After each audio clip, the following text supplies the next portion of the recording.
bata. Magandang araw din po. Mari ba tayong tumayo para sa ating pambungad na panalangin? Sa ngalan ng Ama, ng Anak, ng Espiritu Santo. Amen. Muli, magandang umaga, grade 3. Magandang araw din po. Kamusta naman kayo ngayon? Ayos lang. Kayo ba ay natutuwa? Opo. Mabuti! Ako din ay natutuwa dahil kayo ay narito at masaya kayo ngayon sa ating bagong tatalakayin. At ngayon, iti-check ko muna ang inyong mga attendance. Kapag narito kayo, kapag nabanggit ko ang inyong pangalan, sasabihin nyo ay naririto po. Nagkakaintindihan ba tayo, grade 3? Opo. Lingahan? Yes. Naririto po. Lagatik? Naririto po. Mabuti, ako'y natutuwa dahil narito kayo ngayon. At dahil dyan, ako ay may hinanda sa inyong alituntunin na kailangan nating sundin tuwing tayo ay magtatalakay ng ating tatalakayin. Una ay makinig sa nagsasalita. Bakit kailangan natin makinig sa nagsasalita? Para maintindihan natin kung ano yung sinasabi ng guro o ng ating kaklase. Pangalawa, itaas ang kamay pag gustong magsalita. Itataas daw natin ang ating mga kamay. Mahusay.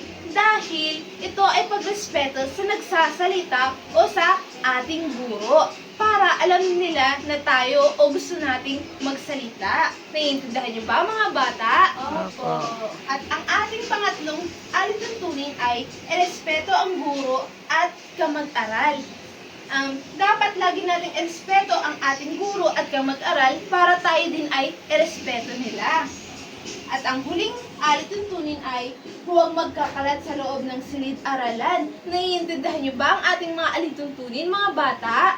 Opo. At dahil dyan, gusto niyo bang maglaro, mga bata? Opo. Ang ating palaro ngayon ay kilos ko, sabihin mo. Kayong buong klase ay mahati sa dalawa. Ito ang pangkat 1 at pangkat 2. Ang bawat pangkat may isang representative at ang bawat representative ay bubunot dito sa kahon at gagawin nila kung ano ang nabunot nila dito. Naiintindihan niyo ba, mga bata? Opo. Nasaan ang representative ng pangkat 1? Okay, meron lang kayong 10 minuto para hulaan ang kanyang ikikilos dito. Naiintindihan nyo ba? Opo. Okay, magsimula ka na. Okay. Time's up. Dahil dyan, merong 4 na nahulaan ang pangkat 1. At ang magsasad naman ng kilos ay ang pangkat 2. Maaari ka lang pumunta dito sa unahan. Muli, meron lang kayong 10 minuto para hulaan. Maaari ka nang magsimula. Okay, magaling. At ang pangkat 2 ay nakakuha ng 6 na puntos or 6 na hula. Dahil dyan, ang pangkat 2 ang nanalo. Dahil dyan, pangkat 1, maaari nyo bang bigyan ng 5 palakpak ang pangkat 2? 1, 2, 3, 4, 5. Nasiyahan ba kayo sa inyong nilaro, mga bata? Opo. Yan. Dumako naman tayo sa ating layunin. Ang unang layunin ay natutukoy ang mga salitang kilos o pandiwa sa isang pangungusap. Pangalawang layunin, nagagamit ng waso ang mga pandiwa sa pagsasalaysay ng sariling karanasan sa pang-araw-araw. At ang huling layunin natin ay naipakita ang kasanayan sa pagsasalaysay sa pamamagitan ng pagbabahagi ng sariling karanasan gamit ang tamang salitang kilos. Naiintindihan niyo ba ang ating layunin, mga bata? Opo. At ngayon, dumako naman tayo sa ating talakayan. At ang ating tatalakayin ay tungkol sa pandiwa. Ano nga ulit, mga bata? Tungkol sa Pandiwa, mahusay. Mari ba natin basahin? Ang pandiwa ay bahagi ng pananalita na nagsasaad ng kilos, galaw o gawaing ginagawa ng tao, hayop o bagay. Ito ay nagsasabi kung ano ang mga ginagawa, ginawa o gagawin ng isang tao o pangungusap. Ano nga ulit ang pandiwa, mga bata? Kayi? Ang pandiwa ay nagsasaad ng kilos o galaw o ginagawa ng isang tao, hayop o bagay.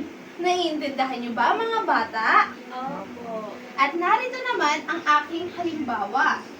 Si Chef ay kumakain ng ice cream.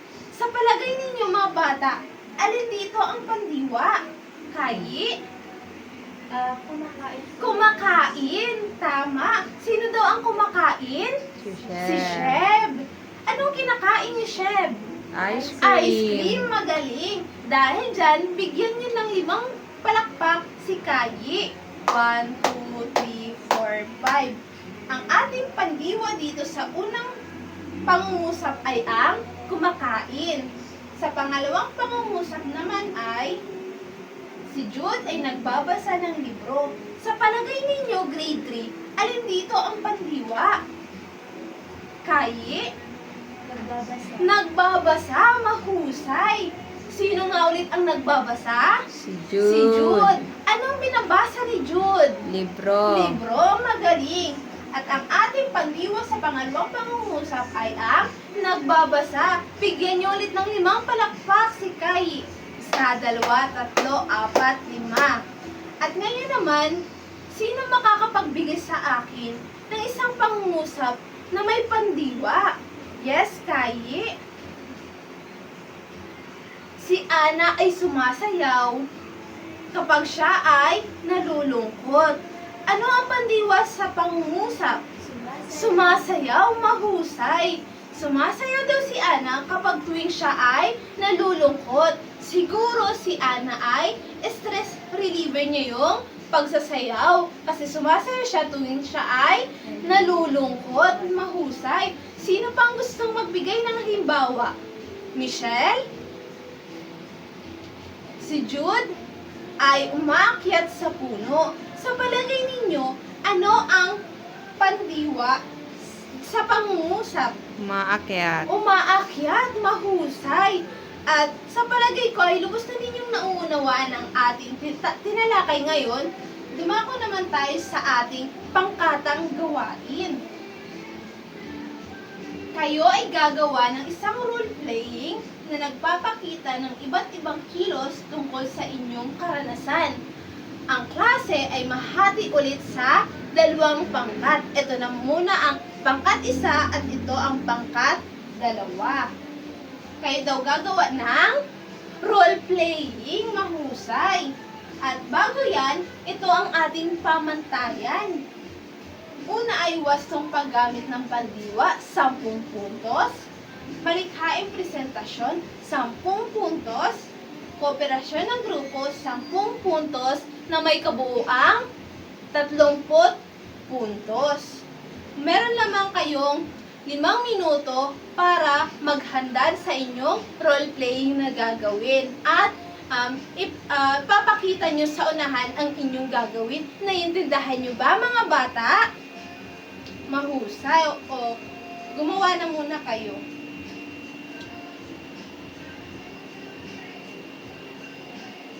Role-playing ang gagawin na nagpapakita ng iba't ibang kilos tungkol sa inyong karanasan.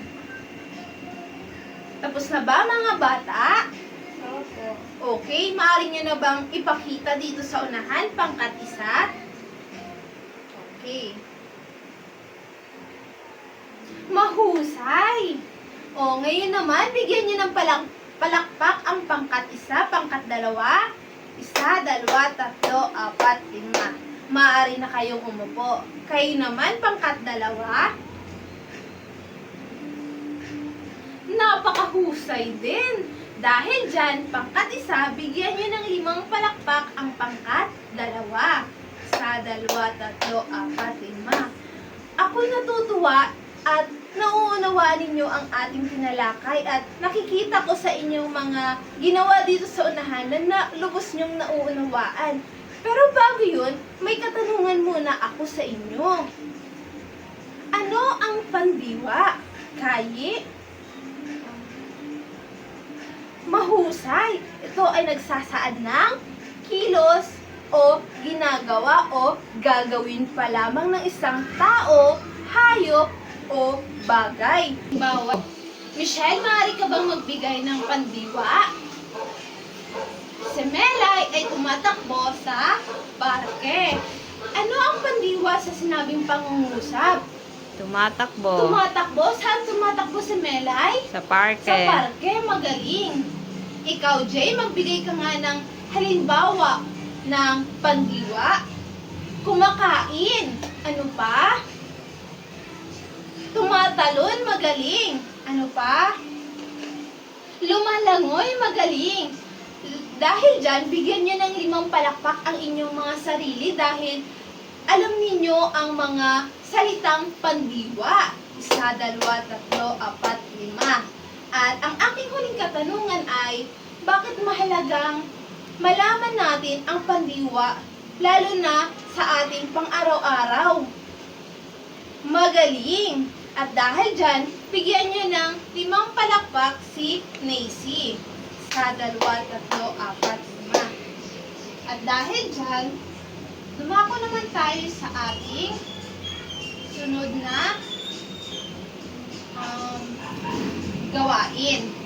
Kumuha kayo ng malinis na papel at isulat at sagutan ito.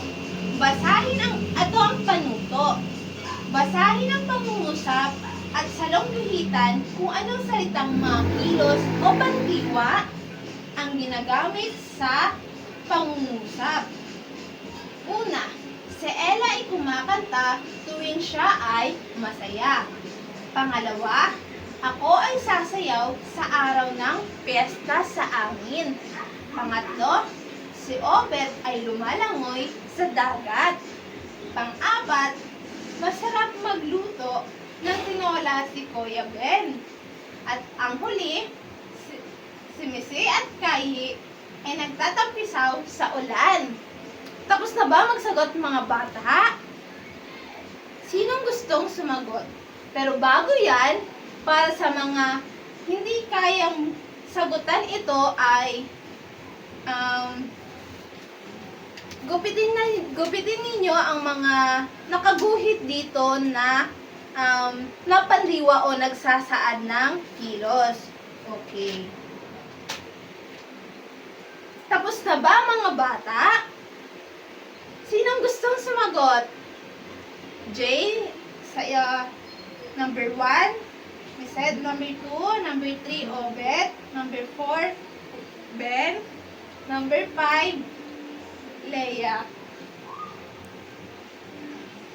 Tingnan natin kung tama ang kanilang mga sagot. Sa number 1 daw ay ang salitang kilos o pandiwa ay kumakanta. Tama kaya ito mga bata? Opo. Tama, mahusay. Number 2 ay sasayaw. Tama ba ito? Opo. Magaling. Number 3, lumalangoy. Magaling. Number 4, magluto. Tama din. Number 5, magtatampisaw. Magaling. Sinong nakakuha ng 5 puntos? Wow! Halos lahat ay nakakuha ng 5 puntos. Ako'y natutuwa sa inyo at kayo'y nakakuha ng mataas na puntos. At dahil dyan, may hinanda ulit ako sa inyong individual na gawain. Kumuha ulit ng malinis na papel at sagutan ito. Panuto, bilugan ang titik ng tamang sagot. Tapos na ba mga bata? Magaling! Sino ang gustong magsagot sa number 1? Number 2? Number 3? Number 4? Number 5? Ngayon, titingnan natin kung tama ba ang mga sinagot ninyo. Basahin nga natin Ano ang tawag sa salitang nagsasaad ng kilos o galaw?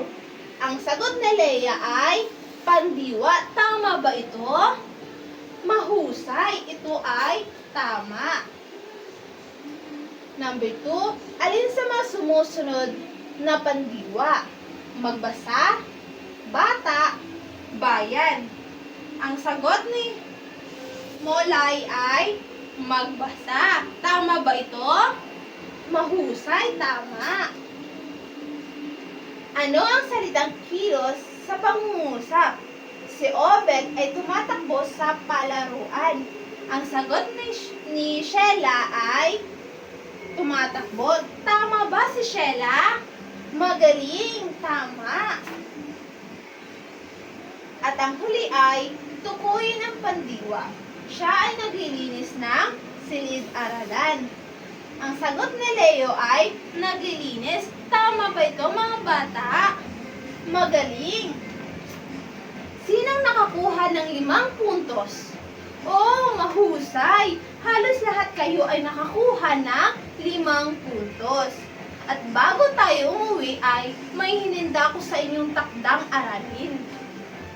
Ito ay gumuhit ng larawan ng inyong ginawa sa bahay, sumulat ng 3 pangungusap tungkol dito gamit ang tamang salitang kilos.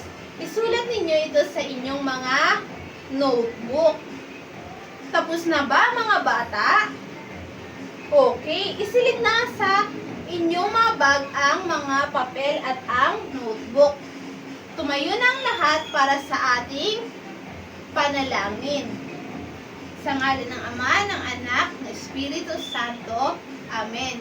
Paalam, grade 3. Okay.